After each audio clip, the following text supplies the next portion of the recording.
Welcome to another episode of the Information Addicts podcast. My name's Cassidy. I'm an information addict, and this is my podcast where I explore information, ideas, and beliefs and try to do those things more responsibly. Today, I have another long-form conversation for you. I sit down with my friend Joe. I met Joe when I was in Australia, one of my best friends in Melbourne, and still one of my favorite people in the world.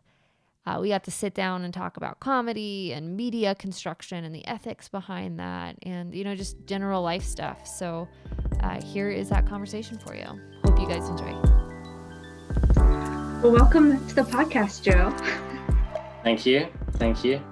Yeah, I'm excited to talk to you. We're going to talk about comedy today, but before we kind of get into that, just give a little description of who you are and sort of why comedy interests you.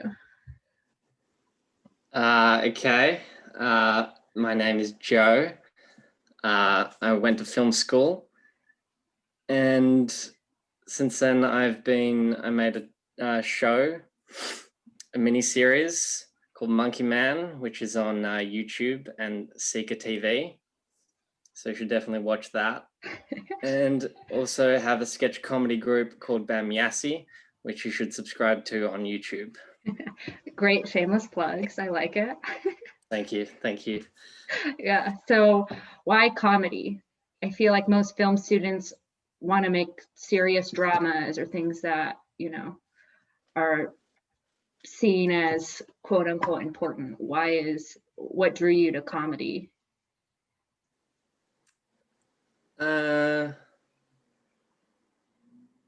Cause I like words and like language and the challenge involved in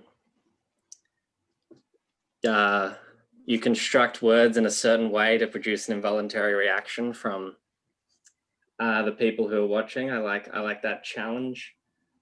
I think it's harder than drama. I mean, you have a scenario, it's harder to get a laugh out of that than it is to make an audience cry, I think. Like you have a man and a dog in a room, that's your setup. How do you make them cry? You have the man kill the dog, but coming up with a scenario where you get a laugh out of that is a harder challenge. So that's why I'm drawn to it.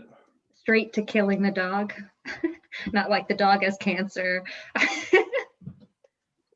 Well, you don't have to. I'm saying I wouldn't kill the dog because that wouldn't be funny. That would be funny. What was the question again?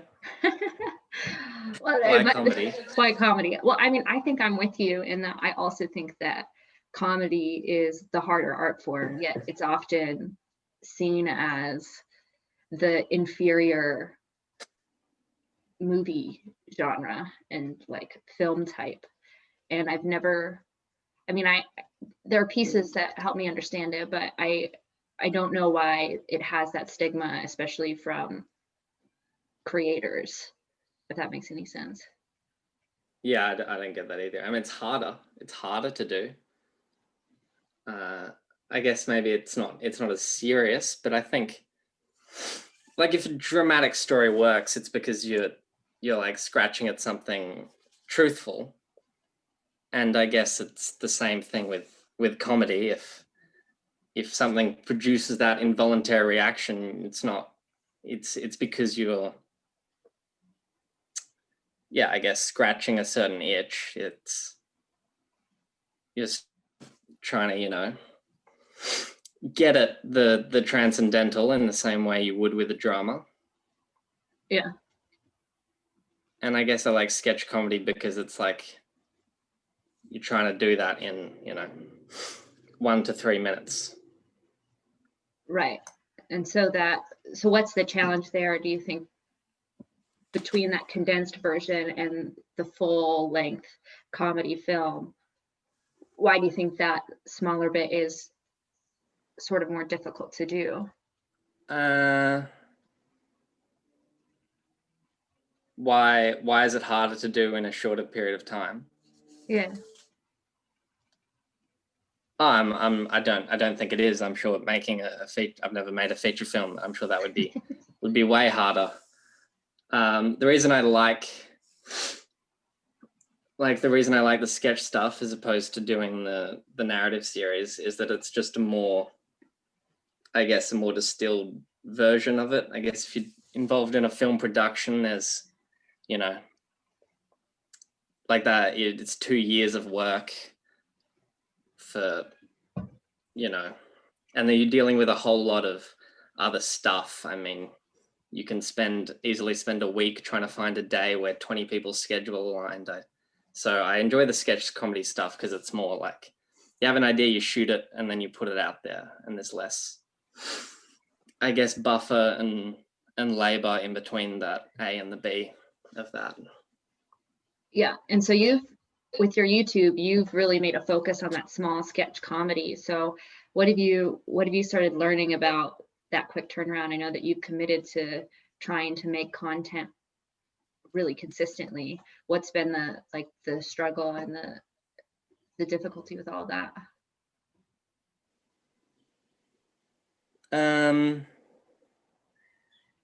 Like the difficulty with doing it regularly. Yeah, just like, because I think as creators, sometimes it's like you spend, like, I guess if you're writing a feature, you spend 3 years making that or whatever, you know, you're spending this long time, and it's this constant action to one project. Whereas with sketch comedy, it's constantly smaller sketches going through the same steps, but in a shorter time period, more consistently. How do you keep that spark to continue finding the ideas to create things? It is harder in that you're not just walking around and then you have a little spark and like, oh, that would be a sketch, and then you're making it. You have to like manufacture the ideas on a regular basis, which is harder, but it's like that muscle gets a bit stronger, and you can you work out how to sort of mine a concept, I guess, for that sort of thing. But I'm reticent to talk authoritatively about this stuff because I've only been doing it for a couple of years. But I guess it's like anything, you just do it more and more, and then those muscles get stronger as you go. Yeah, I mean, I'm not asking for like an official opinion. I just wonder, what's your experience been like that? I mean, we took very different paths. I'm still kind of in comedy, but I went and did like a feature documentary, and you went short comedy.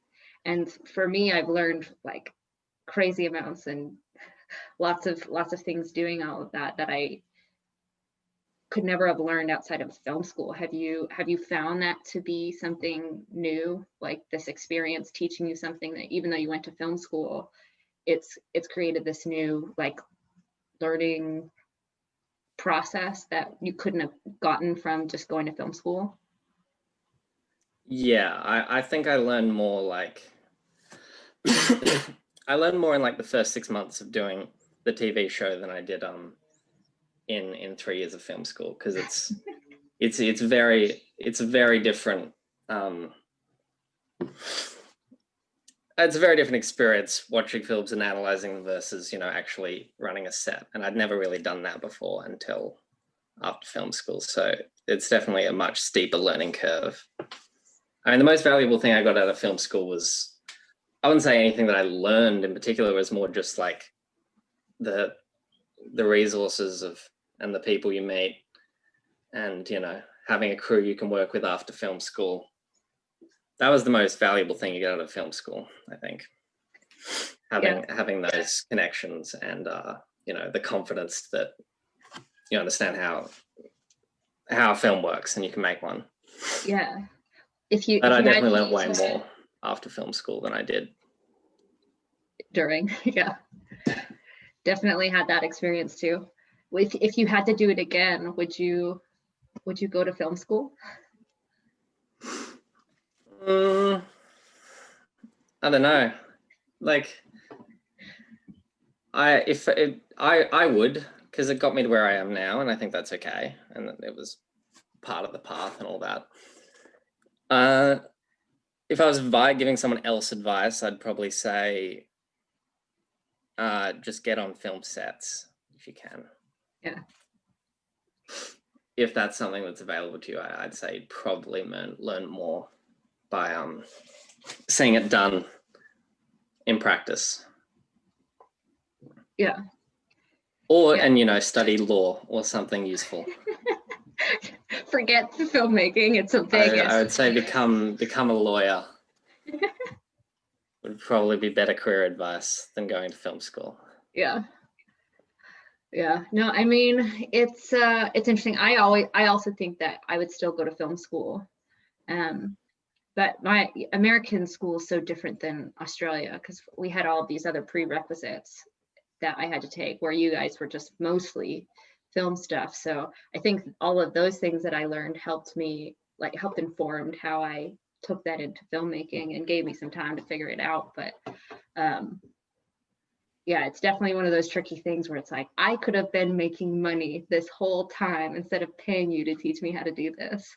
This is stupid. Yeah. Okay, so as far as creating comedy, do you ever worry about the impact that like the things that you write is going to make and how that's going to be perceived by your audience? No. No? I don't think anyone really gives a shit. I think something's either funny or it's not. I don't think the goal I don't think is to tell people what to think or express an opinion. I think the goal is to try and scratch that itch and make people laugh. Do you think that's most people's goal, just to make people laugh when they go into comedy? Well, I guess there's a difference between comedy with a message in it and just punditry with jokes. There's a lot of comedy at the moment that there isn't really comedy, it's punditry with jokes. Not that there's anything wrong with that, but I think if you want to have messaging and comedy and still, or with any kind of storytelling, you have to you can do it. Obviously everyone has something to say, every filmmaker, every storyteller, every comedian has something to say, but to do that, I think you need to encode it within the language of narrative, within the fabric of a story. Yeah. I mean, it's hard for me to think about it in that I'm much more of like a internal calculator, probably to a fault. It's bad, but I always get in my own way sometimes of this because I'm with you. I think sometimes people use messaging and cover it with comedy and try to pass it off like that's what they're doing. But I think to be just funny is sometimes the better way to look around it than trying to force a message into something that you're doing. But there's also this other side of me that it's like, it's kind of hard not to let those things that are deeply embedded in you and the way that you see the world like creep into what you write and the things that you're drawn to. And how do you, I don't know, I'm always trying to find that balance of how do you keep that from overtaking the stories that you're writing and really making them stand on their own outside of trying to push some ideology. I don't know if that makes any sense.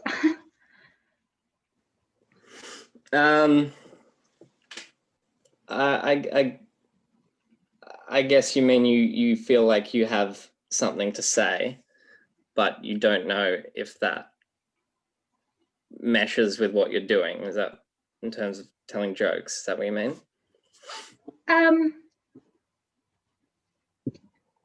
No, not necessarily. I just feel like how do I say it? I can't help but using what I've experienced and how I think about the world to draw me to certain things that I want to tell and want to say. And I don't want to be a person that produces, I don't know how to say it, but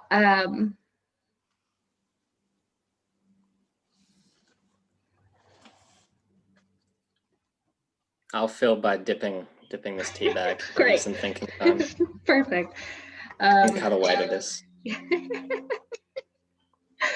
I mean, I just think so often those little things that make up who we are draw us to the things that we want to create. And you can easily let those things overshadow your art instead of being committed to making a good story, if that makes any sense. And like, I think with comedy, so much of what makes good comedy is the things that are embedded in truth. And I think sometimes we get so caught up in our own like personal truth and beliefs that we start to shadow the things that are universally true. Yeah. I mean, if you see something going on in the world that's bad, or see something that frustrate you and you want to say something about it, then you should absolutely say something about it. You can, there's ways to do that. It's just a matter of understanding the form and just embedding it within that. I think it's just, as long as you understand, story structure, you can embed whatever you want in that. And it is your perspective. You're the writer. You can tell you show your perception of the world however you want to. I mean, I'm not personally interested in sort of talking about current events or things like that, but that's just me personally. But there's nothing wrong with doing that. Yeah, but I don't think I'm even talking about necessarily current events or, things of like political or religious natures. I think more, I think in the last year, what I've really started to realize is that as humans, we embody understanding and truth in the world through narrative. We can't help it, right? And so for modern people, the narratives that we tend to cling to are movies and television because they're the most prominent and sometimes the most interactive. And so as a filmmaker who is making films that are just embedded with narrative, all of those things, they have these moral and philosophical implications of the way that point to what is true in the world. And I think, and maybe I'm thinking too meta about it, but I just think that there's sometimes when we start consuming those narratives, it makes us reshape and think of the world in a different way. And I think there's I don't know, I can get debilitated by the responsibility of that. Could you give me an example? Well, I mean, I think you can look at a television show, say like How I Met Your Mother, and there's all of these embedded things about, relationships and the way that relationships work and how people in New York are living, right? You get this picture and this idea of the narrative, what that is. And there's probably embedded pieces of truth in those things.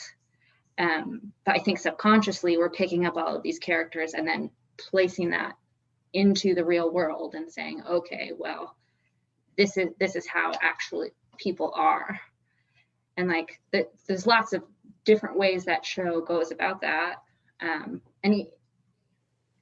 with something like that, a sitcom with a laugh track, there's even another level of that embedded narrative where it's telling you where to laugh and it's conditioning you to think certain things are funny. And without that, maybe it would be different.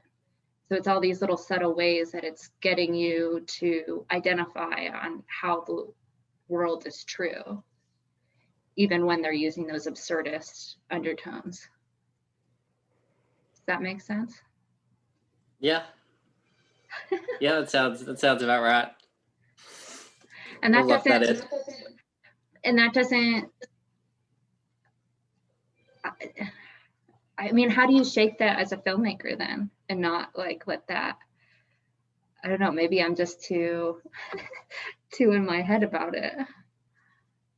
I mean, I don't don't really like How I Met Your Mother. I don't really find it particularly funny. It doesn't scratch that nerve for me. And you watch the actors in it.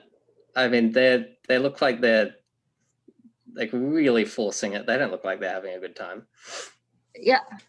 No. I wouldn't characterize that show as something that, you know, transcends to.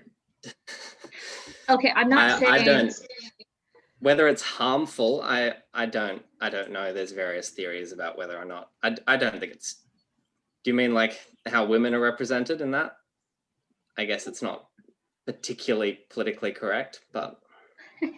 I mean, I think there are times when women are not represented well in that show, and but again, I think I just use How I Met Your Mother, not to say it's this comedy gold standard, but I do think it's the most common denominator of comedy, where it's the most consumed show. You know, it was the highest rated show for how many years, and it's this baseline that people consume. I think when you really look at it and you really break down to it, I'm with you. I don't think it's necessarily particularly funny. I like some of the actors in it, but when you look at the writing and some of the things, it's not. It's a different type of comedy. It's something different than maybe like The Office, which has a more character-driven writing style, where it's really building these characters and the nuances of those characters. But I do think that people watch them and then get these expectations of like, oh, you know, this is the life that these people lead. And I'm not living up to that in my own life, and therefore you feel this pressure to duplicate that. It's not necessarily dangerous. It just can be. Yeah, I mean, I think if you want to, when you want to write, you want to be, you know, truthful in your representations of people, and you want to, you know, the cliche about comedy is telling the truth. But I think, you know, I think if something works, if it's funny, it's probably, you know, works because it's tapping into something true. I don't think, you know, I don't really find How I Met Your Mother funny for that reason. I don't think it does that. But I don't think it's hard. I don't know. I don't think it makes people dumb. I think you can watch that and enjoy that, and also watch something, you know, you can also enjoy The Office. I'm not saying it makes people dumb. I think it. You're saying they're already dumb. Yes, that's it. No, I don't think that. I mean, I've watched How I Met Your Mother. I think it's one of those things that's easy to consume. When I say I don't like it, I like watched like it years ago, a few episodes. It could be good. I don't really remember. No, I mean, I've watched it, and I think. I mean, there are parts of it that are funny, and there are things about it that are funny. But I'm with you. Where as far as a comedy, I don't think it's the best comedy in the world, but it is something that appeals to so many people. And I don't think that makes it dumb. I just think there are certain things about it that, at the very least, people do find truth in what's embedded in those things. And it's interesting to say, well, I don't see the truth in that when so many others do. That's just interesting to me. But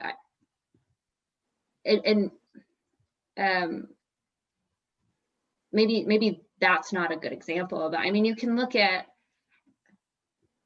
since you brought it up, women representation in film. I think there's a lot of women, and the way that they've been represented in this voyeuristic way, where it starts to, and I've seen this just in my own personal life, working with a lot of students, the sexualization of women in young girls really affects them and makes them feel like, oh, I have to be this sex symbol that I'm seeing on television. But I don't even think they're recognizing that that's happening, because they're just watching these things, consuming it, and thinking, well, that's what it is to be desirable. And I think I'm just always wonder, and it's you're never going to escape it, right? Those narratives are always going to do those things, and it's not inherently bad, but take those things to those extremes and consume those things without really thinking about it. I do think it starts to warp our idea of reality. Does that make sense? Yeah, that makes sense. I agree. I concur. So why is it that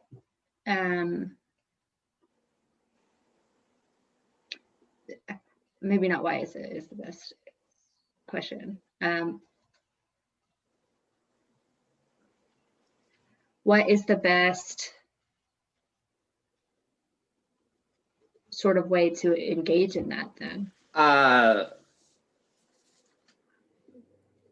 I guess it's just something to be mindful of in how you write and cast and how you represent the people you have on camera. You don't want to contribute to something that's a harmful or stereotypical or not true. I think it's just something to be mindful of. So do you think that the responsibility of some of this mindfulness should be more on the creators or the consumers? Both, I guess. I have no idea. Okay. Yeah, I just think, as much as I do think there's a responsibility as creators to think about those things, like I'm not a fan of censorship necessarily, and so the weight seems to be more like, okay, that's a conversation we can have within our own communities of creators and talk about how to be better at developing those things. But I think there's a weight on the consumer too, of like, why are we so mindlessly consuming those things? And I find myself in both categories, so trying to find the balance of that, of like, how am I consuming, and then that affecting the way that I'm creating. And it's this weird feedback loop that I don't know, sometimes makes me feel caught in the middle.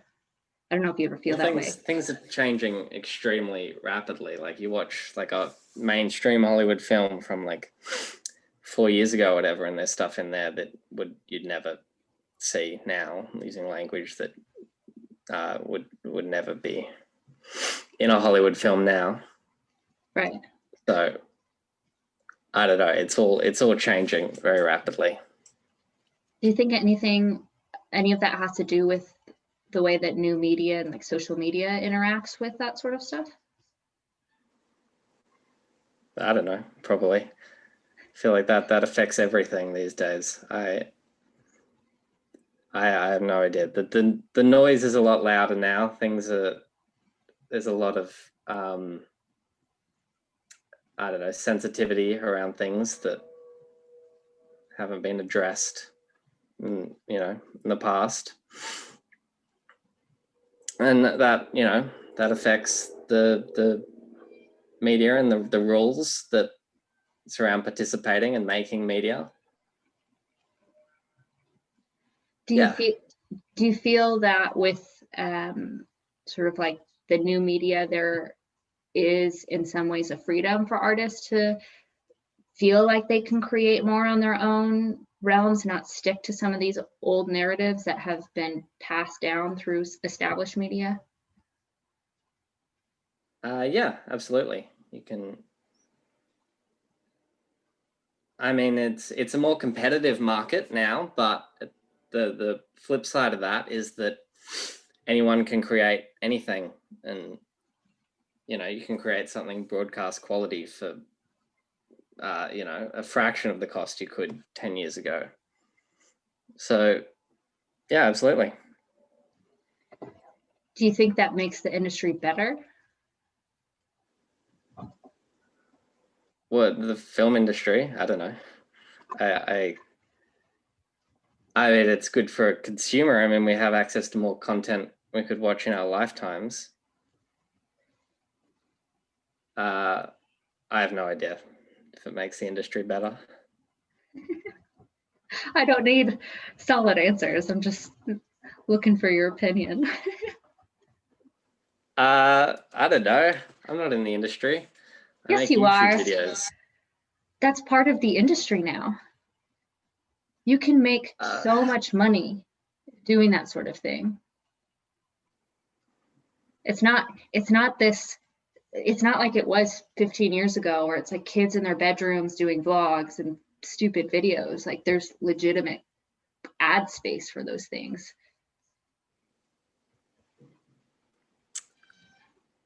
I would say overall, yes, it does. I mean, there's more voice out there. It's easier to make stuff. Anyone can get involved. So I would say overall, yes. I mean, there's no real top-down messaging from Hollywood necessarily anymore. Yeah. I mean, I think it makes it better. I mean, I think there's trade-offs. I think it also creates a lot more chaos. I mean, you see people like Shane Dawson, who 15 years ago was a stupid kid making really vulgar videos in his bedroom, and now grew this following who didn't see those things, and now he's having trouble with some of those things that he did as a kid. Like there wasn't that person to tell him. Who's Shane Dawson? He was this comedy YouTuber who started right when YouTube started and was one of the top YouTubers for a long time. Now he doesn't do comedy really anymore. He does like beauty videos and stuff, but they were always very blue, vulgar videos. And he probably started doing videos when he was 17, 18.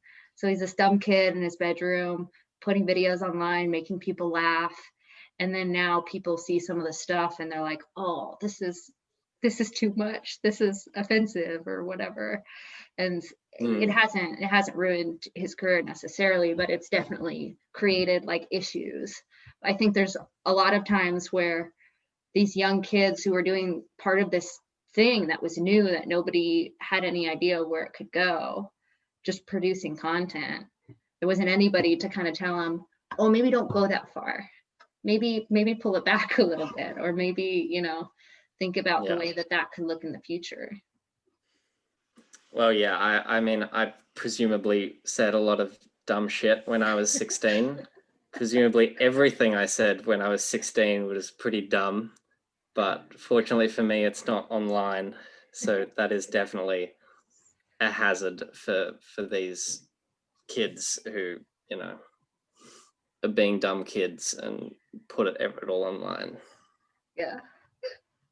When I was 16, I did vlogs. Yeah. Is there anything controversial? No, they're so stupid though. Nothing. I was like, yeah, right. I was like a 16-year-old, like super Christian evangelical girl. I'm not putting anything controversial on the internet. But they're highly embarrassing. I'm really glad that I didn't keep doing it because I just think about. Are they still online? They are. I think they're on a YouTube channel somewhere, but all private. Okay, can you send them to me? No, no, I can't do it. I showed a boyfriend once. He made me show him the videos, and I got so embarrassed that I won't do it. Is that how the relationship ended?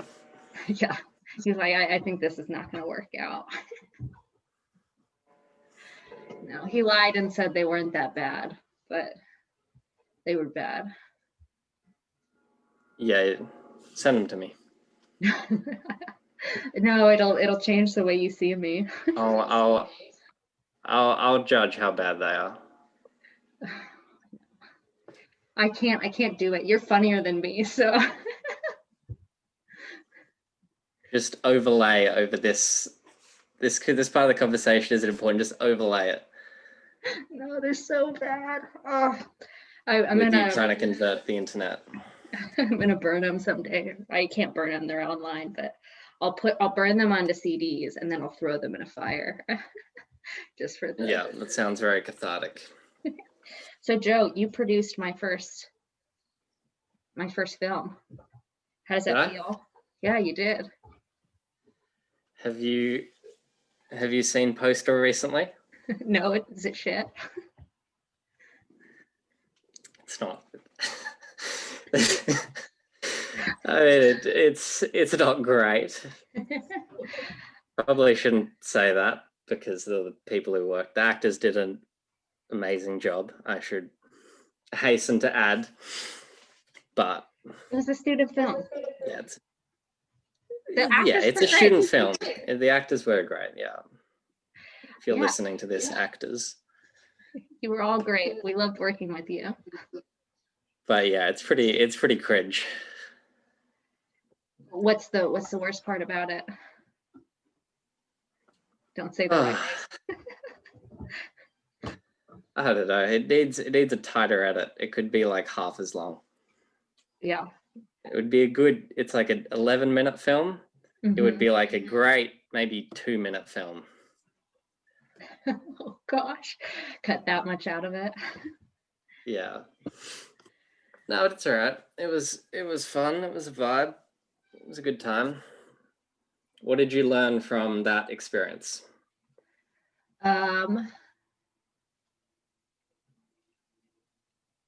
That with a team of people that you work well with,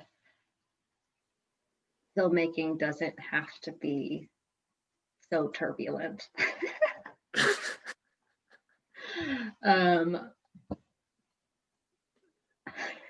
That's all I want to say. What do you mean? It was incredibly turbulent. But it's okay. It was turbulent, and there was things that went wrong.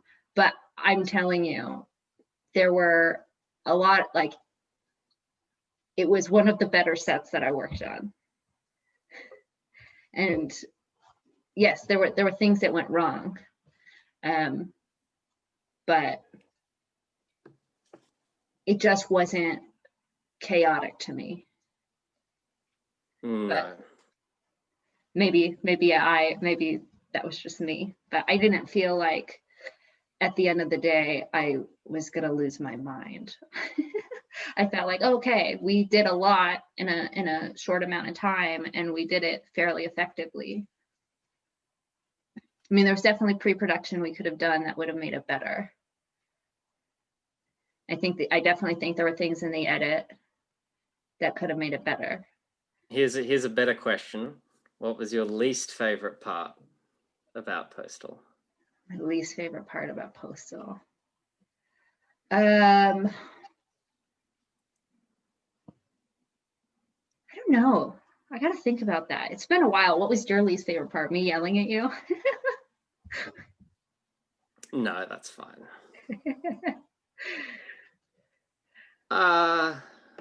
Dealing with those people that we had to deal with.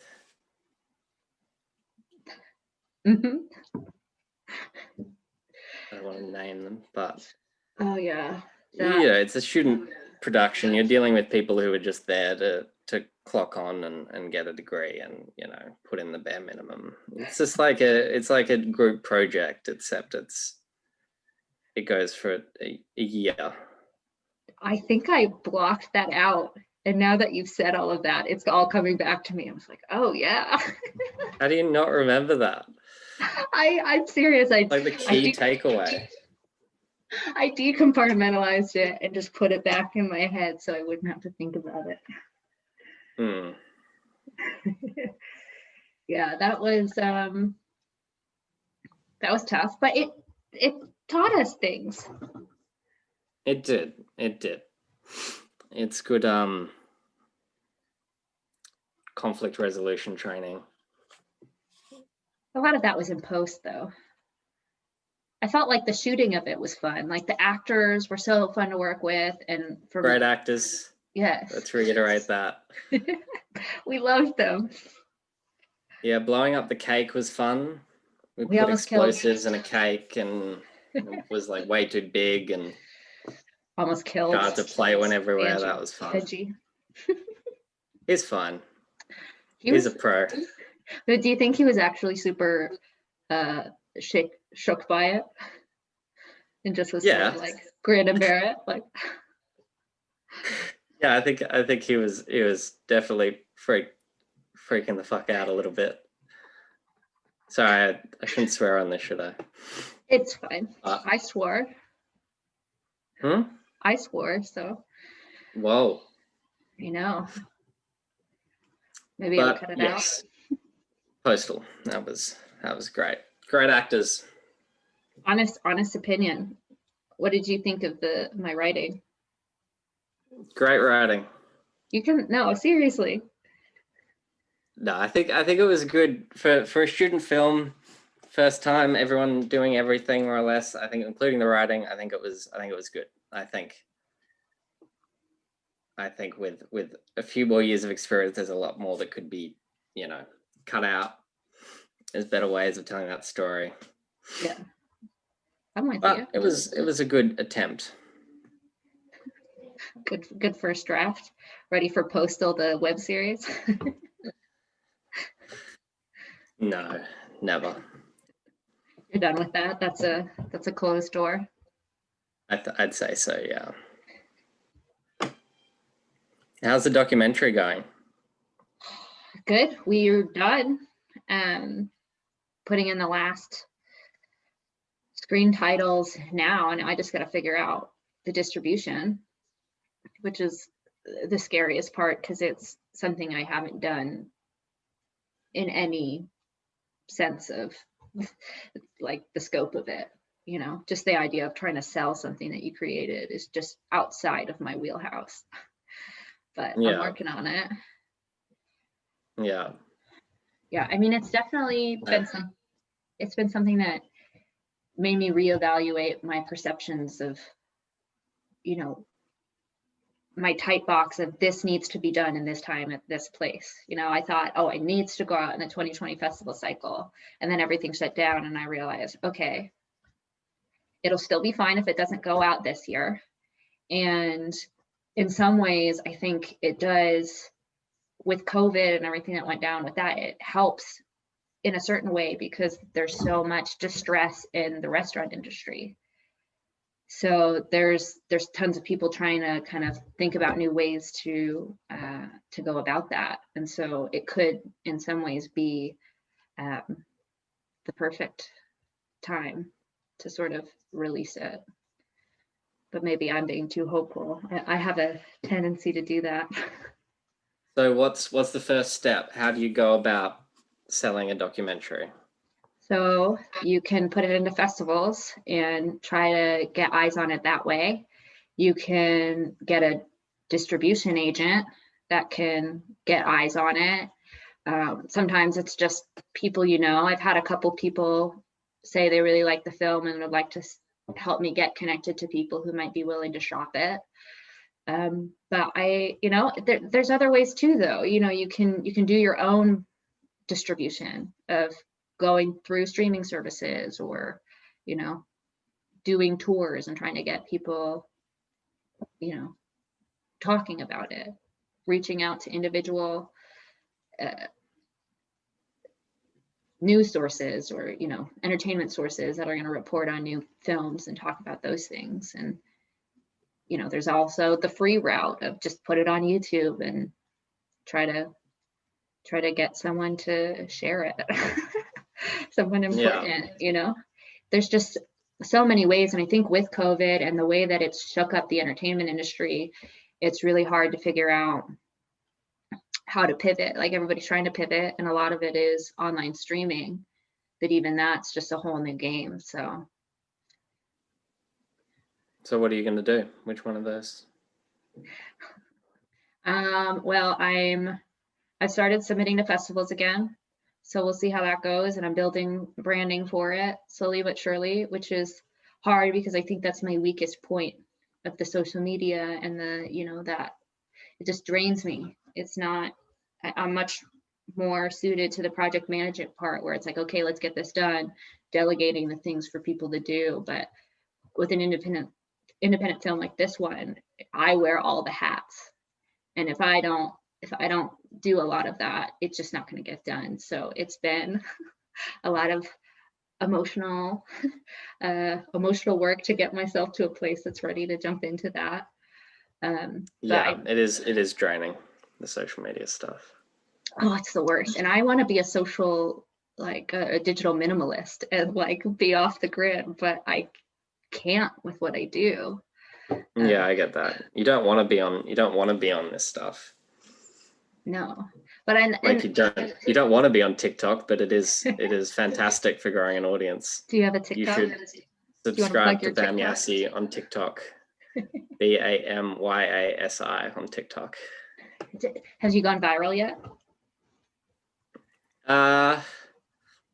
Viral-ish. I think we had 100,000 on one. That's pretty good. Taking over the internet. Terribly vain for me to start checking views. I do it anyway. Is this all going in the podcast, or is this being like cut up? I don't know. Is this whole thing going up? We'll probably cut it a little bit. There was definitely some pauses where I'm like, how do I say this? I can remove anything you don't want in. So. Nah, everything I've said is gold. I agree, but.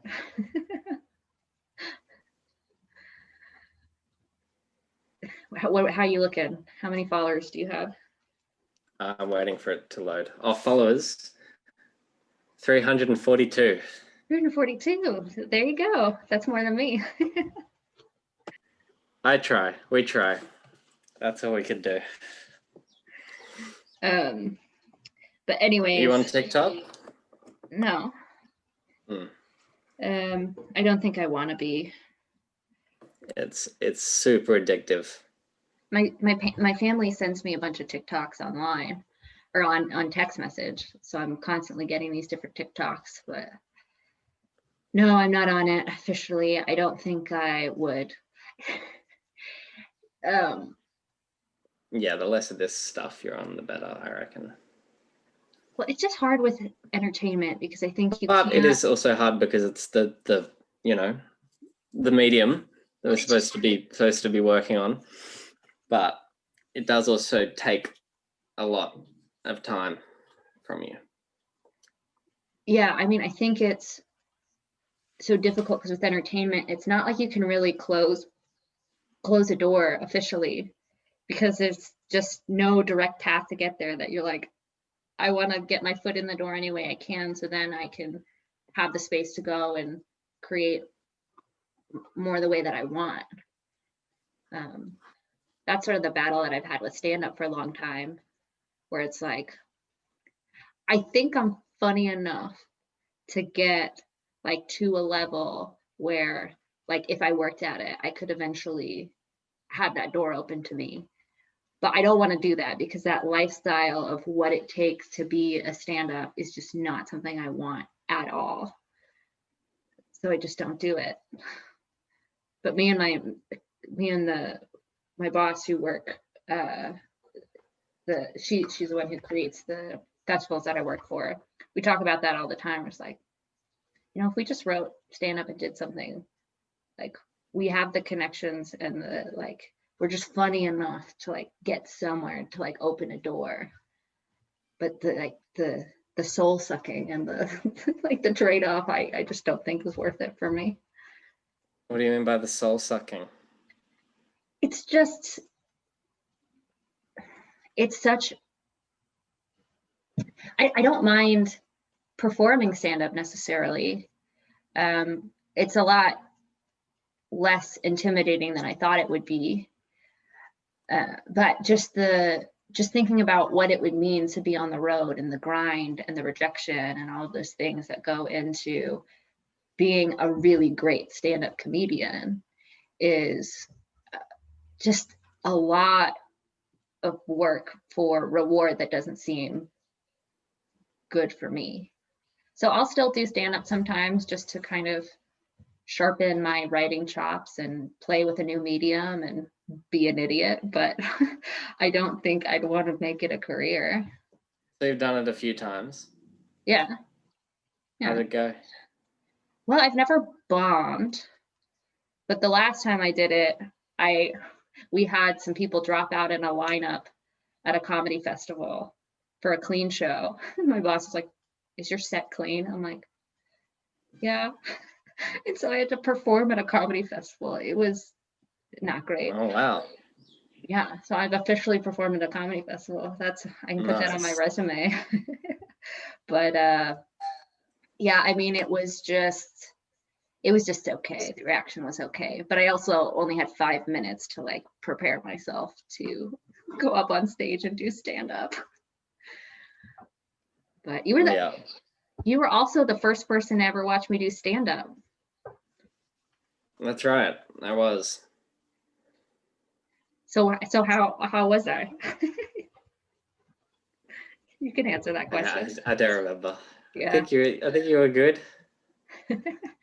It's a pretty weird space. It's like me and then like 4 others. 2 other people over there. And then 5 I mean that wannabe comedians. yeah. It's such an awkward space because people get up there and think that they're doing terribly, but they're not. It's just that there's 2 people in the audience. Yeah. And then you feel like embarrassed on their behalf, so you have to like laugh really loudly, and then it becomes like their bombing becomes like your problem now. Yeah, you take that on. You're implicit. It's your job to make the show better. So it's an interesting experience. Yeah. Have you ever done stand up? No, I wanted to for a little while, but have had the excuse of lockdown not to do it. But I will once Once. that's a possibility again. I'll do it once and see how I go. Yeah.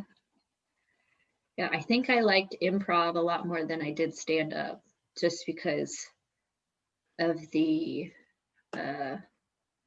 team nature of it. I didn't like being on the stage by myself very much. It was cool because I could really curate and write the things that I wanted and put the thought into that performance. But the improv was a little more fun, even though it was a little more chaotic and uncertain of, okay, where is this going to go and what character do I have to put on? You're not alone on stage. Like, you're working with somebody and you're feeding into that energy. Yeah, that sounds better. So scratch stand up, you're gonna do improv. I'm sold. No, that is same category, something I was planning on doing this year, but I had the excuse of lockdown to not do it. But as of next year, I hopefully won't have that excuse, so it will force me to do it. Yeah. So what do you want to go in the future with all of that stuff? Do you know? I don't know. I don't know, man. I think I'd like to do another show next year, thinking about that. Something with a bit more production quality, something broadcast quality. Yeah. Do you have an idea of what it's going to be about? Nope. I am open to suggestions. I think it would be a good vehicle for sort of sketch comedy writing. Something that, you know, you could do different kinds of writing within, like scenes or ads. Something that's a good, sketch comedy premise, sketch comedy vehicle. Are we brainstorming this now? Is this a production meeting? I don't know if any of this is good podcast material, but I don't know. We'll see. Well, part of what I'm doing is just conversation stuff, just to talk about those things. So it doesn't have to be all super serious. And like, I think something that's cool about it too is it's about information consumption, right? And media is a type of information. So like getting the behind the scenes of how those things are created could be interesting. Still relevant, right? I suppose. I mean, we've been talking for an hour, so I'd say there's a good 10-minute podcast in here, I reckon. Perfect. That's what I'm looking for. Just 10-minute episodes. Leave them wanting more. How about you? Where do you want to go with all this stuff? I think that I've kind of decided that as much as I love comedy and I still want to be involved with that, that's not what I want the bulk of what I do to be. And so I want to pivot more into sort of exploring ideas and creating spaces for people to do that. And I've been doing that with in the last, well, I kind of been doing that in the last year with like this podcast community I've been involved with, just from people all over the map on religious and political ideas, just having really interesting conversations and meetups, and trying to work together on some of those things. And I like the spirit of what they're doing, and they're trying to make that a broader thing. They're calling the movement sort of estuary, which is always so hard to explain. Like, okay, so estuaries in nature are these places where the fresh water meets the sea, and where the salt water and the fresh water mix together and create a lot of vegetation. And so it's like this idea of thought communities like that, where you have people from all walks of life bringing in these ideas, mixing them together and helping that make people grow. And so I've been trying to kind of find a way to do that sort of thing, and how that become more accessible to people. I think there's a lot of people trying to figure out a lot of stuff and want to talk about things, but don't have a place to do that where they feel like they can explore it in an honest way. And I don't know, I think that's what I've been trying to do the last 4 years, sometimes poorly, but I think I'm slowly getting better at it. Yeah. But I mean, I still, sounds great. I still want to be in comedy. Like there's still things that I want to write, but I want it to be more of those side projects and those things that I do on the side as I'm, creating and using this stuff that I'm doing here to like think deeper about ideas to make that stuff funnier. Because I think a lot of what comes down to comedy and what makes it really funny is the psychology of it all, and like understanding people, and what's a better way to understand people and really get to the truth of them by experiencing that firsthand, and been knowing not these caricatures of what I think that type of person would be, but like sitting in a room with them and spending hours with them, really asking the questions and unpacking their lives. I don't know, it's just fascinating to me. I think that's always been the thing that drew me to film, is just how it helps us understand people and the things that are underneath them.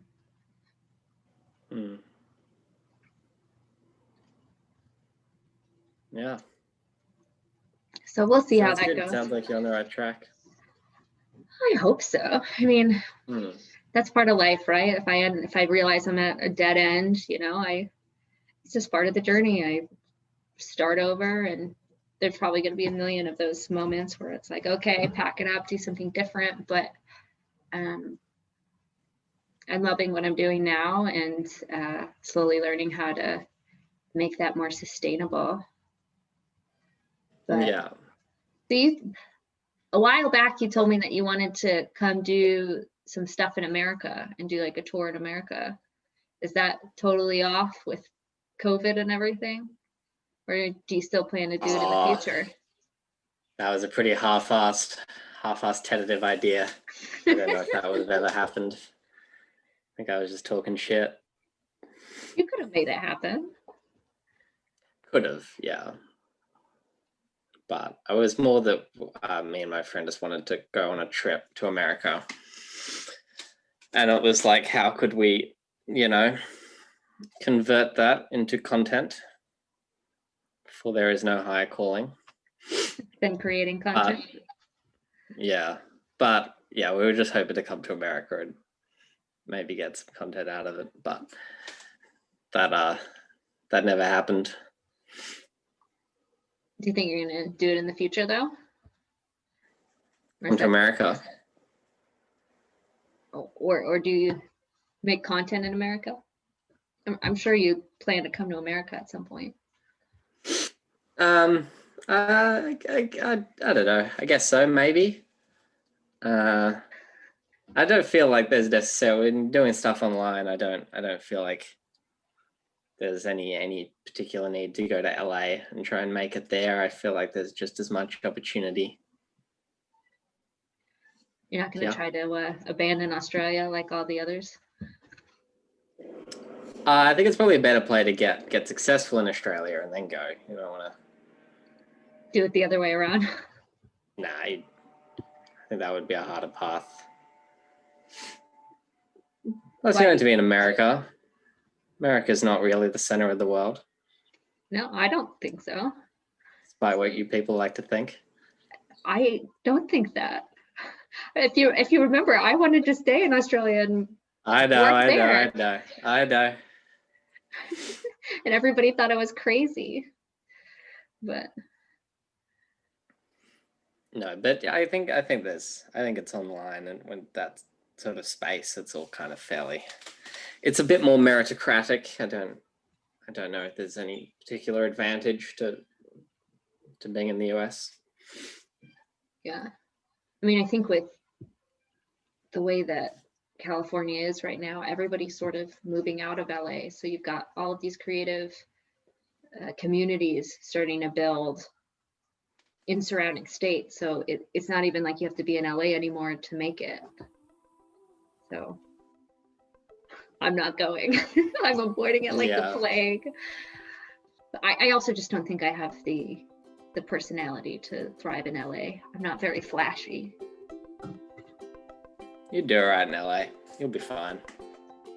Thanks so much for listening. As always, I'm going to close with the Serenity Prayer.